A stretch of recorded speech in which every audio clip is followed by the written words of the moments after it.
አንድ አምላክ በሚሆን በስመ አብ ወወልድ ወመንፈስ ቅዱስ ስም አሜን። ታኅሳስ 23 ንጉሠ እስራኤል ቅዱስ ዳዊት ዕረፍቱ ነው። የከበረ አባ ጢሞቴዎስ ዕረፍቱ ነው። ቅዱሳን አባቶቻችን አባ ሳሙኤል፣ አባ ስምዖንና አባ ገብርኤል ዕረፍታቸው ነው። በረከታቸው ይደርብን። አባ ጢሞቴዎስ ደጋግ የሆኑ ወላጆቹ የቤተ ክርስቲያንን ትምህርት እያስተማሩ አሳደጉት። ባደገም ጊዜ ዓለምን ንቆ ገዳም በመግባት በተጋድሎ መኖር ጀመረ። መጻተኞችና ጦም አዳሪዎችን ይመግባቸው ዘንድ ከገዳሙ አቅራቢያ መኖሪያን አበጀ። ነዳያንንም እየመገበ በመንፈሳዊ ተጋድሎ እየጸና 5 ዓመት ያህል ከኖረ በኋላ የበጎ ነገር ጠላት የሆነ ሰይጣን በቅናት ተነሳበትና የእጅ ሥራውን ትገዛ ዘንድ አንዲት ጋለሞታን ወደ እርሱ አመጣበት።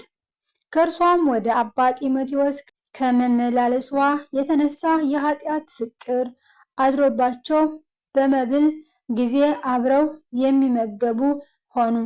ከዚህም በኋላ ከእርሷ ጋር በኃጢአት ወደቀና በኃጢአት ሥራ ውስጥ 7 ወር ያህል ኖረ። እግዚአብሔር ሁለቱም አልጣላቸውምና በዕለተ ምጽአት በፊት የሚቆሙ መሆናቸውን አሳስባቸው። ከዚህም በኋላ አባ ጢሞቴዎስ ተነስቶ ጥቅጥቅ ወዳለ ጫካ ገብቶ በዚያ እየተጋደለ ብዙ ዘመን ኖረ። እግዚአብሔርም ጣፋጭ የሆነች የውሃ ምንጭንና ቴምርን አዘጋጀለት። እርሷን እየተመገበ በተጋድሎ ሲኖር ሰይጣን ዳግመኛ በቅናት ተነሳበትና አስጨናቂ የሆድ ሕመም አመጣበት። አባ ጢሞቴዎስ ከሕማሙ ጽናት የተነሳ በግንባሩ ምድር ላይ የወደቀ ሆኖ ቀረ። በዚህም ጊዜ ነፍሱን ነፍሴ ሆይ ይህ የሰራሽ የኃጢአትሽ ፍሬ ነውና በዚህ ደዌሽ ታገሺ ይላት ነበር። በዚህም አስጨናቂ ሕማም ውስጥ ሆኖ 4 ዓመት ኖረ። ከ4 ዓመት በኋላ መሐሪና ይቅር ባይ የሆነ እግዚአብሔር ለአባ ጢሞቴዎስ መልአኩን ላከለት። መልአኩም የአባ ጢሞቴዎስን ሆድ በእጁ አሸው፣ ጎኑንም በጣቱ ሰነጠቀና ጨንጓራውንና አንጀቱን አጸዳለት። በኋላም ወደ ቦታው መልሶ እንደ ቀድሞው አያይዞ አዳነውና እነሆ እንግዲህ ጤነኛ ሆንክ፣ ዳግመኛም አትበድል፣ ከዚህ የከፋ እንዳይደርስብህ አለው። አባ ጢሞቴዎስም በበረሃ እየተጋደለ 40 ዓመት ኖረ። ከዚያ በፊት በገዳም 17 ዓመት፣ በዋሻ 10 ዓመት ኖሯል። በእነዚህም ዘመናቱ ከልብስ ተራቁቶ ኖረ። የራሱን ፀጉር ከፊትና ከኋላ ሸፍኖት ነበር። ስለ አገልግሎቱ፣ ስለ ተጋድሎውና ስለ አምልኮቱ የዱር አራዊት እስኪሰግዱለትና የእግሩን ትቢያ እስኪልሱለት ደረሰ። እግዚአብሔር ትልቅ ጸጋን ሰጠው። አገልግሎቱንም ፈጽሞ በሰላም አረፈ። ረድኤት በረከቱ ይደርብን። እግዚአብሔር በጸሎት ይማረን፣ አሜን። የከበሩ ቅዱሳን አባቶቻችን አባ ሳሙኤል፣ አባ ስምዖንና አባ ገብርኤል። አባ ሳሙኤል የተባለው ይህም ቅዱስ አባ ባህታዊ ሆኖ ቅርጣሚን በምትባል ሀገር የሚኖር ነው። በዚያም አቅራፎስ የሚባል ሰማዕት ዕፀ አጽም ስለነበር ከእርሱ በረከትን እየተቀበለ እየተሳለመ ይኖር ነበር። ሰሊባ የሚባል አንድ መኮንን ነበር። እርሱም ስምዖን የሚባል ልጅ አለው። ልጁም ለሞት በሚያበቃ ጽኑ ሕማም ታመመ። መኮንኑም በልጁ ላይ ይጸልይ ዘንድ ወደ አባ ሳሙኤል ላከ። ነገር ግን አባ ሳሙኤል ሲደርስ ልጁ ሞቶ አገኘው። አባ ሳሙኤልም በጸሎቱ ከሞት አስነሳው። ልጁ ስምዖንም ከሞት ከተነሳ በኋላ የአባ ሳሙኤል ደቀ መዝሙሩ ሆነ። ሁለቱም በጋራ በተጋድሎ አብረው ኖሩ። ቅዱስ ስምዖን ውሃ ሊቀዳ ሲሄድ ሰይጣን እንስራውን ሰበረለት። አባቱም ሌላ መቅጃ ሲሰጠው እርሱንም ሰበረበት። የታዘዘ መልአክ ተገለጠላቸውና ወደ ሌላ ቦታ ሄደው ቤተ ክርስቲያን እንዲሰሩ አዘዛቸው። ንጉሥ አንስጣስዮስም ቤተ ክርስቲያኑን ሰራላቸው። እነርሱም ለመነኮሳትና ለነዳያን መኖሪያ 500 መኖሪያ ቤቶችን ሰሩ። አባ ሳሙኤልም ባረፈ ጊዜ መነኮሳት ልጆቹን ለአባ ስምዖን አስረክቦ በሰላም አረፈ። መነኮሳቱም 12,000 እስኪሆኑ ድረስ በዙ። አባ ስምዖንም በሚገባ ይመራቸው ነበር። በዘመኑም ትንሣኤ ሙታን የለም የሚል ሰይጣን በልቡ እያደረ አንድ ከሃዲ ተነሳ። አባ ስምዖንም ቢመክረውና ቢያስተምረው የማይመለስ ሆነ። አባ ስምዖንም በሞተ ሰው ላይ ጸልዮ ያንን ሙት አስነስቶ እንዲመሰክርለት ቢያድርገው አላምንም አለ። ከዚህም በኋላ አባ ስምዖን ወደ እግዚአብሔር ቢጸልይ እሳት ከሰማይ ወርዶ ያንን ከሃዲ አቃጠለውና ክፉ አሟሟት ሞተ። አባ ስምዖንም አገልግሎቱን ፈጽሞ በዚህች ዕለት በሰላም አረፈ። ከአባ ስምዖንም በኋላ አባ ገብርኤል ተሹሞ መነኮሳቱን የሚጠብቅ እረኛ ሆነ። እርሱም ምግባሩ ያማረ፣ ሃይማኖቱ የሰመረ፣ በትሩፋት በተጋድሎ ያጌጠ ነው። ብዙ አስደናቂ ታምራትንም የሚያደርግ ሆነ። ከዕለታትም በአንደኛው ቀን መነኮሳቱ ለእንጀራ ማቡኪያ የሚሆን እጅግ ትልቅ የሆነ የድንጋይ ገንዳ ወደ ገዳሙ ሊያስገቡ ቢሉ ከክብደቱ የተነሳ እምቢ አላቸው። አባ ገብርኤልም በዚህ ጊዜ በገዳሙ ያሉት ሁሉ ወጥተው እንዲራዱ በቃላቸው ባዘዙ ጊዜ 10,000 ሰዎች ከሙታን ተነሱ። አባ ገብርኤልም ይህን አይቶ እናንተን ያልኩ አይደለም በሕይወት ያሉትን ነው እንጂ አሏቸውና ወዲያው ወደ መቃብራቸው ተመለሱ። ከዕለታትም በአንደኛው ቀን አንድ ሰው ብዙ የሆነ ወርቁን ከአንዱ መነኩሴ ዘንድ ባደራ አስቀምጦ ወደ ሩቅ አገር ሄደ። ሰውየውም በተመለሰ ጊዜ መነኩሴው ለማንም ሳይናገር በሞት አርፎ አገኘው። የመነኩሴውም ረድእ አባቱ ያስቀመጠውበትን ቦታ እንዳልነግረው አስረዳው። ከዚህም በኋላ አባ ገብርኤል ወንድማችሁ መነኩሴ መቃብር ሂዶ መቃብሩን ስለዚያ ወርቅ ጠየቀው። ሟቹም መነኩሴ ወርቁን ያኖረበትን ቦታ ለአባ ገብርኤል ነገረውና ወስዶ ለባለቤቱ ሰጠው። ባለወርቁም እጅግ እያደነቀ ወርቁን ተቀብሎ በሰላም ሄደ። የቅዱሳን አባቶቻችን ረድኤት በረከታቸው ይደርብን፣ በጸሎታቸው እግዚአብሔር ይማረን፣ አሜን። ንጉሠ እስራኤል ቅዱስ ዳዊት። ዳዊት ማለት ሕሩይ ማለት ነው። አንድም ልበ አምላክ ማለት ነው። ትውልዱ ከነገደ ይሁዳ ነው። አባቱ እሰይ እናቱ ሁብሊ ይባላሉ። ሁብሊ መልከ መልካም ሴት ነበረች። ከጎረቤታቸው ያለ ጎልማሳ መልኳን እያየ በሐፀ ዝሙት ተነደፈ። እሰይ የእሷን ፍቃድ እንደሆነ አውቆ መንገድ እሄዳለሁ ብሎ ስንቁን ይዞ ወጣ። የሄደ መስሎ ከዚያው ውሎ ሲመሽ በልብሱ ተሸፋፍኖ ድምፁን ለውጦ ያንን ሰው መስሎ ገብቶ ከእርሷ ጋር አድሮ ጎህ ሳይቀድ ወጥቶ ሄደ። ዳዊት በዚህ ዕለት ተጸንሷል። እነሆ በአመፃ ተጸነስሁ፣ እናቴም በኃጢአት ወለደችኝ ማለቱ ስለዚህ ነው። ቅዱስም ተወልዶ ጉልበቱ ከጸና በኋላ የአባቱን በጎች ሲጠብቅ አድጓል። ንጉሥ ሳኦል ከጌታ ፍቃድ በወጣ ጊዜ እግዚአብሔር ሳሙኤልን ቅባ መንግስት እንዲቀባው አደረገ። አንደኛ ሳሙኤል ምዕራፍ 16 ከ1 እስከ 13። ከዚህ በኋላ በረድኤተ እግዚአብሔር ጎልያድን በአንድ ጠጠር ገደለም። ገዳይ ጥሎ ሲመለስ ሴቶች ሳኦል 1000 ገደለ፣ ዳዊት 1000 ገደለ እያሉ እየዘፈኑ ተቀበሉት። ቅንዓት አድሮበት ነገር ግን አስቀድሞ ምሎለት ነበርና የሞተው ፍልስጤማውያንን ሸለፈት ተቀብሎ ልጁም ሜልኮልን ዳረለት። አንድ ቀን ሊገድሉት ሲማከሩ ሜልኮል ሰምታ ሽሽ አለችው። ሳኦልም 3000 ሰራዊት ይዞ ተከተለው። ከሰራዊቱ ተለይቶ ሰውነቱን ለመፈተሽ ዳዊት ካለበት ዋሻ ውስጥ ገባ። ጨለማ ነበርና ሰው መኖሩን አላወቀም። አቢሳ ዳዊትን ጠላትህ አሳልፎ ሰጥቶሃልና ሊወድቅበት አለ፣ ተው ኦሪት በእግዚአብሔር መሲህ ላይ እጅህን አታንሳ ትላለችና አይሆንም አለው። እርሱ የልብሱን ዘርፍ በሰይፉ ቀዶ ያዘ። ሲወጣ ተከትሎ ወጥቶ ንጉሥ ሆይ ዳዊት ቢያገኝህ አይምርህም የሚሉህ ለምን ትሰማለህ? እነሆ ዛሬ አሳልፎ ሰጥቶኝ ነበር። ነገር ግን የልብስህን ዘርፍ ከመቅደዴ በቀር ምን እንዳላደረግኩህ አንተ ታውቃለህ ብሎ ቅዳጁን አሳየው። ሳኦልም ድምፁን ከፍ አድርጎ በማልቀስ ልጄ ዳዊት ሆይ እኔ ክፉ በመለስኩልህ ፈንታ በጎ መልሰህልኛልና አንተ ከኔ ይልቅ ጻድቅ ነህ። እግዚአብሔርም በእጅህ አሳልፎ ሰጥቶኝ ሳለ አልገደልከኝምና ለእኔ መልካም እንዳደረክልኝ አንተ ዛሬ አሳየከኝ።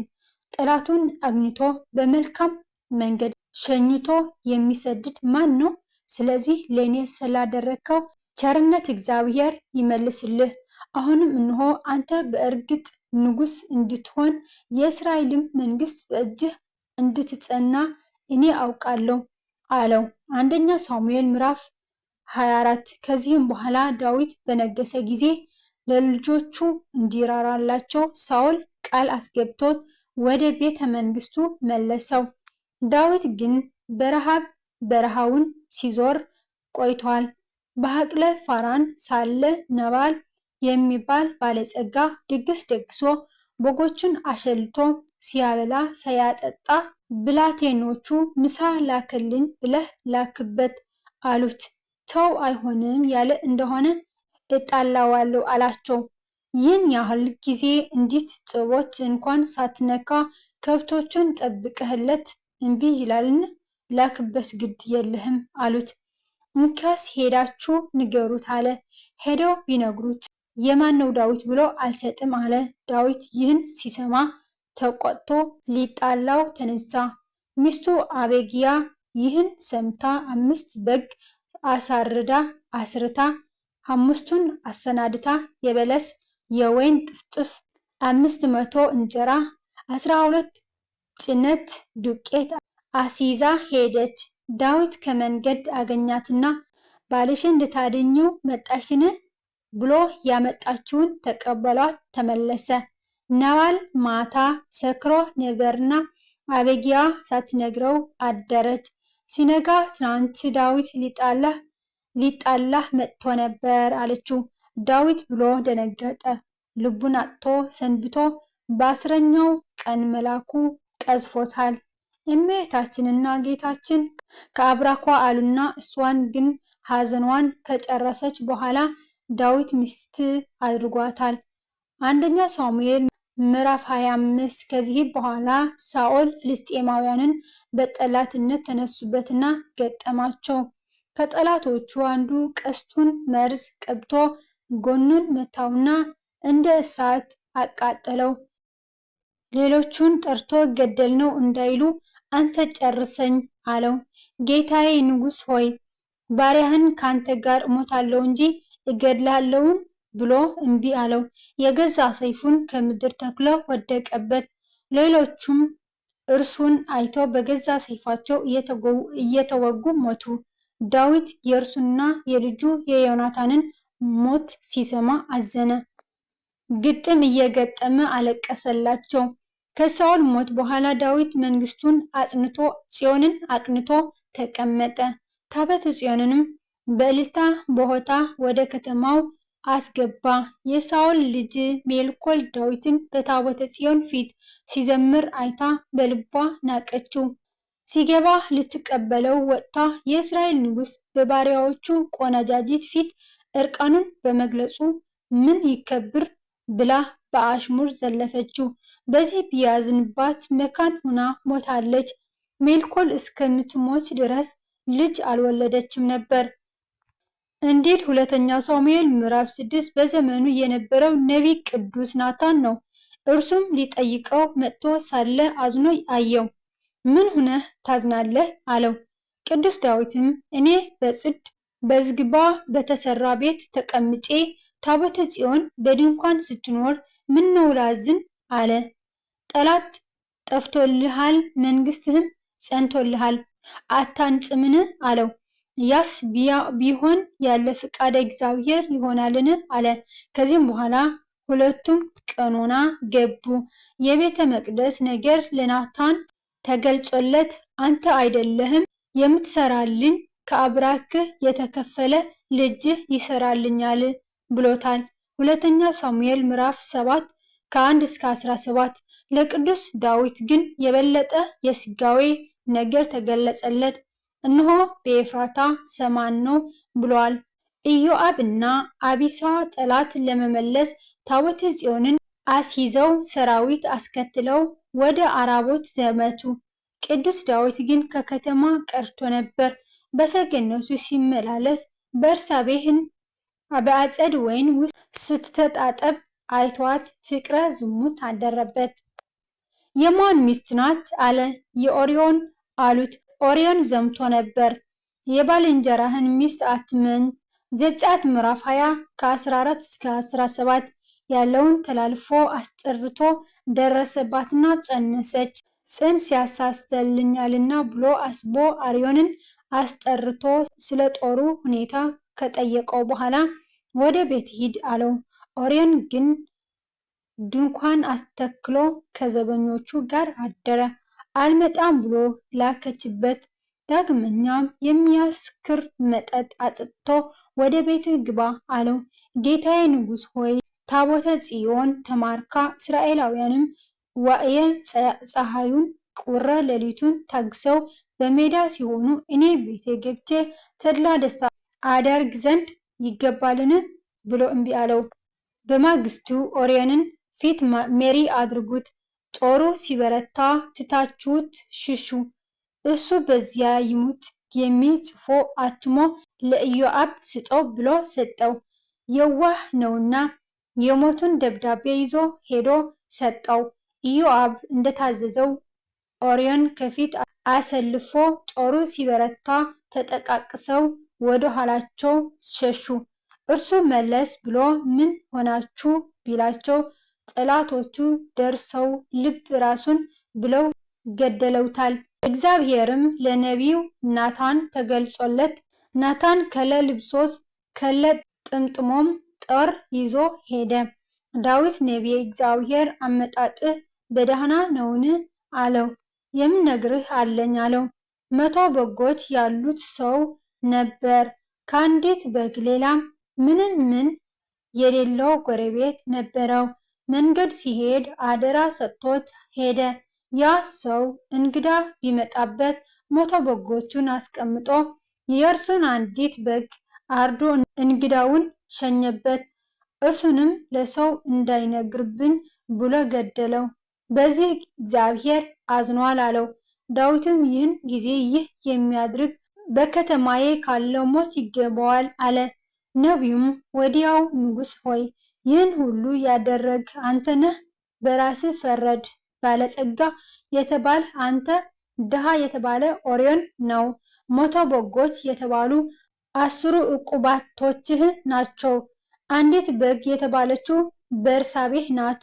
እንግዳ የተባለ ፈቃደ ሥጋ ነው። ፈቃደ ሥጋህ ቢነሳብህ 10 ዕቁባቶችህን አስቀምጠህ ከቤርሳቤህ ደረስ። ኦርዮንንም አስገደልከው፣ በዚህ እግዚአብሔር አዝኗል አለው። ይህንንም ሲሰማ ዳዊት አልዋል አልደር ሳይል አለቱን ጉድጓድ አስምሶ ማቅ ለብሶ ሱባኤ ይዞ ሌሊት ተቀን ተነሰቅስቆ አለቀሰ። እግዚአብሔርም ጥንቱን መርጦታልና ጸሎቱን ሰማው። ነቢዩ ናታን ዳግመኛ መጥቶ በነፍስህ ምሬሃለሁ ብሎሃል፣ በሥጋህ ግን ኃጢአት ያለ ፍዳ አይነጻምና ለ3 ወር ልጅህ መንግስትህን ይነጥቅሃል፣ ዕቁባቶችህን ይቀማሃል አለው። ዳዊትም ይህ እንግዲህ በምን አውቃለሁ አለ። የሚወለደው ሕፃን ይሞታል፣ እርሷን ግን አግባት፣ ወንድ ልጅ ትወልድልሃለች፣ ስሙን ሰሎሞን ትለዋለች አለው።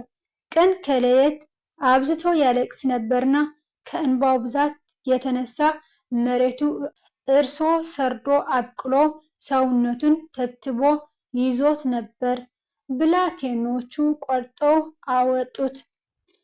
ከዚህም በኋላ ሕፃኑ ተወልዶ ታመመ። እኔን በነፍሴ እንደማረኝ ሕፃኑንም በስጋው ይማረው ብሎ ማቅ ለብሶ አመድ ነስንሶ ያለቅስ ጀመረ። ሕፃኑ ሞተ ከወደቀበት ተነስቶ ተጣጥቦ ልብሰ መንግስቱን ለብሶ ማዕድ ቀረበ። ከምሳ መልስ ታመመ ስንልህ ማዘንህ፣ ሞተ ስንልህ እንዲህ ማድረግህ ስለምንድን ነው አሉት። ውሃ ከፈሰሰ ይታፈሳልን? እንዲሁ ወደ እሱ እንሄዳለን እንጂ እርሱ ወደ እኛ አይመጣም ብሏችኋል። ጌታ የተናገረው አይቀርምና። ቅዱስ ዳዊት ፍዳን ሊቀበል ሰይጣን የበኩር ልጁ አምኖን በእህቱ በትዕማር ፍቅር እንዲያድርበት አደረገ። ኢዮናዳብ የሚባል የአጎቱ ልጅ ሰውነቱ ከስቶ ፊቱ ገርጦ ቢያየው አንተ የንጉሥ ሆነህ ምን ያከሳሃል አለው። ፈርቼ እንጂ እህቴ ትዕማርን ወድጃታለሁ አለው። ታመምኩ ብለህ ተኛና አባትህ ሊጠይቅህ መጥቶ ልጄ ብላ ሲልህ በትዕማር እጅ ቢሆን ኑሮ 2-3 እንጎቻ በበላሁ ነበር በለው፣ ያዝንልሃል አለው። እርሱም እንደመከረው አደረገ። ዳዊትም ትዕማርን አስጠርቶ እንድታሳናዳለት አዘዘ። እህቴ አንቺን ብዬ እንጂ እህል የሚያቀርብልኝማ መቼ አጣሁ ብሎ ያዛት። እርሷም ወንድሜ ይህን አታድርገው፣ እኔን የተናቀች የተጠላች ታድርገኛለህ፣ አንተም ከሰነፎች እንደ አንዱ ትቆጠራለህ አለችው። አምኖን ግን በግድ አስነወራት። ወዲያውም ፊት ከወደዳት መውደድ ይልቅ ኋላ የጠላት መጥላት በለጠና ውጭልኝ አላት። ከቀደመው ያሁኑ ክፋትህ ይከፋል፣ ተወኝ አለችው። ብላቴናው ጠርቶ አስወጥቶ እንዲዘጋባት አደረገ። እርሷም የለበሰችውን ባለ ሕብር ልብስ ቀዳ አመድ ነስንሳ እያለቀሰች ስትሄድ ወንድሟ አቤሴሎም አገኛት። ያስነወራት አምኖን መሆኑን አውቆ ወንድምሽ ነውና አትግለጭበት ብሎ አጽናንቶ ዳዊት በከተማ ያሰራው ቤት ነበርና ከዚያ አስቀመጣት። ከ2 ዓመት በኋላ አቤሴሎም ድግስ ደግሶ ዳዊትን ጠራው። አስቀድመህ ብትነግረኝ መልካም ነበር። አሁን ግን እኔ ስመጣ መኳንንቱ፣ መሳፍንቱ፣ ወይዛዝርቱ ስለሚከተሉኝ ይበዛብሃል አይሆንም አለው። ያም ባይሆን ታላቅ ወንድሜ አምኖን ይገኝልኝ አለ። እርሱም ይሂድልህ አለው። ከዚህ በኋላ አምኖን በልቶ ሲጠግብ ጠጥቶ ሲሰክር አቤሴሎም ብላቴኖቹን አዞ አስገደለውና እርሱ ወደ እናቱ ሀገር ጌድሶር ሸሸ። ዳዊት ለልጁ ለአምኖን አለቀሰለት። ከ2 ዓመት በኋላ አምኖንን እየረሳ አቤሴሎምን እያስታወሰ ሄደ። ቢትወደዱ ኢዮአብ ይህን አውቆ አንዲት ቴቁሕያዊት ልኮ አስታረቀው። አቤሴሎም ከአባቱ ጋር ከታረቀ በኋላ በሰረገላ ሆኖ እስራኤልን ምን ዳኛ አለና ይፈርድላችኋል? እኔማ ይህችን መንግስት ጥቂት ጊዜ ባገኛት ቀን በፀሐይ ሌሊት በመብራት ፈርጄ ኢየሩሳሌምን አቀናት ነበር ሲል ሰንብቶ ዳዊት ለምኖ ስርዓተ መንግስት አስወጥቶ 200 መኳንንት ይዞ አቤሴሎም በኬብሮን ነገሰ እያለ ነጋሪት አስጎሰመ። ዳዊት ይህን ሰምቶ ኑ ከኢየሩሳሌም እንሽሽ አለ። ኢዮአብና አቢሳ ግን እንዋጋለን አሉት። ቅዱስ ዳዊትም ጌታ ልጅህ መንግስትህን ይነጥቅሃል፣ እዋጋለሁ አትበል ብሎኛል፣ አይሆንም ብሎ ተራ ልብስ ለብሶ ተራ ጫማ ተጫምቶ ከከተማው ወጥቶ 3 ወራት በጫካ ሲያዝን ኖሯል። ከ3 ወር በኋላ አቤሴሎም ሲዋጋ ሞተ። ዳዊት ወደ ቤተ መንግስቱ ቢመለስ 10 ዕቁባቶቹን ልጁ አርክሷቸው ተገኘ። እርሱም እስከ ፍጻሜ ዘመኑ ሳይደርስባቸው ቀርቷል። ከዚህም በኋላ ቅዱስ ዳዊት ብዙ ጊዜ ቆይቶ የባሕርይህን ፍሬ በዙፋንህ ላይ አኖራለሁ ያለው ቃል ተፈጽሞለት ልጁ ሰሎሞንን በዙፋኑ አስቀምጦ በነገሰ በ40 ዘመኑ በሰላም አርፏል። አንደኛ ነገሥት ምዕራፍ 2 ከ12 እስከ 14። ልበ አምላክ ዳዊት ነሐሴ 13 ቀን ተጸነሰ። በሚያዝያ 6 ቀን በይሁዳ ቤተልሔም ሀገር ተወለደ። አንደኛ ሳሙኤል ምዕራፍ 16 ከ10 እስከ 11። እረኛና ብላቴና የነበረ ቢሆንም የፍልስጤማውያኑን ኃያል ሰው ጎልያድን በ12 ዓመቱ 5 ጠጠርን ከወንዝ ለቅሞ በወንጭፍ ወርውሮ ገድሏል። አንደኛ ሳሙኤል ምዕራፍ 12 ከ45 እስከ 51። ንጉሥ ሳኦል በጌልቦአ ተራራ በራሱ እጅ ከሞተ በኋላ አስቀድሞ በይሁዳ 7 ዓመት በመላው እስራኤል 33 ዓመት ነግሷል። እግዚአብሔር እንደ ልቡ የሆነ ሰው መርጧል ተብሎ በእግዚአብሔር የተመረጠና ነገረ ሥጋዌን፣ ምስጢረ ትንሣኤ ሙታን፣ ዳግም ምጽአትን፣ ነገረ ማርያምን፣ ክብረ ቅዱሳንን በስፋትና በጥልቀት የተናገረ የብሉይ ኪዳን ወንጌላዊ የተባለ ቅዱስ ነቢይ ነው። ብዙ ውሾች ከበቡኛልና የክፋተኞች ጉባኤም ያዙኝ፣ እጆቼንና እግሮቼን ተቸንክሬ አጥንቶቼ ሁሉ ተቋጠሩ። እነርሱም እዩኝ፣ ተመለከቱኝ፣ ልብሶቼን ለራሳቸው ተከፋፈሉ፣ በቀሚሴም ላይ ዕጣ ተጣጣሉ እያለ የጌታችንን መከራ መስቀል በትንቢት ተናግረዋል። አምላክ በእልልታው እግዚአብሔርን በመለከት ድምፅ አረገ። ከክብሩ ውበት ከጽዮን እግዚአብሔር ሆኖ ይመጣል። አምላካችን ይመጣል፣ ዝም አይልም። እሳት በፊት ይቃጠላል፣ በዙሪያውም ብዙ አውሎን አለ እያለ የጌታችንን እርገቱንና ዳግመኛ ለፍርድ የሚመጣ መሆኑን በግልጽ ተናግረዋል። የንጉሶቹ ሴት ልጆች ለክብርህ ናቸው፣ በወርቅ ልብስ ተጎናጽፋ ተሸፋፍና ንግስቲቱ በቀኝህ ትቆማለች እያለ የእመቤታችንን ክብር አይቶ በትንቢት ተናግረዋል። ቅዱስ ዳዊት ታላቅና ገናና የከበረ ንጉሥ ከመሆኑ የተነሳ መንግስቱ የመሲህ መንግስት ምሳሌ ሆኗል። መሲሁም ጌታችን አምላካችን መድኃኒታችን ኢየሱስ ክርስቶስ በዳዊት ስም ብዙ ጊዜ በመጽሐፍ ቅዱስ ተጠቅሶ ይገኛል። በሐዲስ ኪዳንም ወንጌላውያኑ ጌታችንን የዳዊት ልጅ በማለት ነው መጀመሪያ ነገረ ልደቱን ማውሳት የጀመሩት። ራሱ ጌታችንም እኔ የእሴይ ሥርና የዳዊት ዘር ነኝ ብለዋል። ራዕየ ዮሐንስ ምዕራፍ 22 ቁጥር 16። ቅዱስ ዳዊት 7 ሀብታት የተሰጡት ጻድቅ አባት ነው። እነዚህም የተሰጡት ሀብታት ሀብተ ክህነት፣ ሀብተ መንግስትነት፣ ሀብተ መዊ የማሸነፍ ሀብት፣ ሀብተ ትንቢት፣ ሀብተ ኃይል፣ ሀብተ በገና ዝማሬ እና ሀብተ ፈውስ ናቸው። ቅዱስ ዳዊት 24 ሰዓት ሙሉ የእግዚአብሔር ምስጋና እንዳይቋረጥ መዘምራንን መድቦ እንዲያገለግሉ ያድርግ ነበር። ራሱም 10 አውታር ባለው በገና ሌሊተ ቀን በፍጹም ተመስጦ ያመሰግን ነበር። በመዝሙሩም አጋንንት ያቃጥል ነበር። መዝሙር ዳዊት በውስጡ የያዘው በምስጢር እጅግ ጥልቅ ነው። አባቶቻችን ዛሬ በዱር በጫካ ሆነው መዝሙረ ዳዊትን አብዝተው ይደግማሉ። እንኳንስ የሰው ልጅ ይቅርና መዝሙረ ዳዊትን ሰማያውያን ቅዱሳን መላእክትም እግዚአብሔርን ለማመስገኛነት ተጠቅመውበታል።